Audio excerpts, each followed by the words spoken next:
Question number 7 एक अच्छा question है, दिसंबर 2020 में आया। कई बच्चों ने इसको अधूरा पढ़ के जल्दबाजी में आंसर कर दिया और गलत आंसर करके आ गए। जैसे कि आप देखिए, if the articles of association are silent regarding interest on calls in arrear. कई बच्चों ने सिर्फ इतना ही पढ़ा और साइलेंट वर्ड पढ़ते ही, कॉल इन एरियर देखते ही उनको लगा 10% ही आंसर होगा। आगे पढ़ने की उन्होंने जरूरत ही नहीं समझी, जबकि आगे पढ़ना बहुत जरूरी था इस क्वेश्चन में। इतना पढ़ के अगर कोई 10% टिक करके आएगा तो ऑफकोर्स वो गलत था। आगे देखिए क्या लिखता है, minimum rate of interest which can be charge on calls in arrear. यहां पे ये नहीं बोला कि अगर आर्टिकल्स ऑफ एसोसिएशन साइलेंट है तो मैक्सिमम कितना चार्ज कर सकते हैं, यहां मिनिमम की बात कर रहा है। और टेबल एफ में मिनिमम की तो बात हो ही नहीं रखी, बात तो मैक्सिमम बताया हुआ है। इसलिए यहां पर 10% आंसर देना गलत हो जाएगा।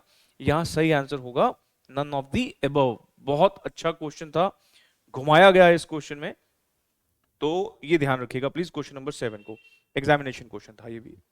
Interest on calls in arrear का जो रेट है वो कहां मेंशन होगा, आर्टिकल्स में। और अगर आर्टिकल्स साइलेंट है तो फिर हम शेड्यूल 1 फॉलो करेंगे। वहां पर एक टेबल एफ दे रखा है जो कि फॉर्मेट्स ही बताता है आर्टिकल्स के, और उससे पहले के जो फॉर्मेट मेमोरेंडम के दे रखे हैं, तो वो फॉर्मेट्स में मेंशन है कि मैक्सिमम रेट जो कंपनी चार्ज कर सकती है किसके लिए, interest on calls in arrears के लिए, वो 10% है। This is the maximum rate, ध्यान रखना, मिनिमम नहीं है, मैक्सिमम है।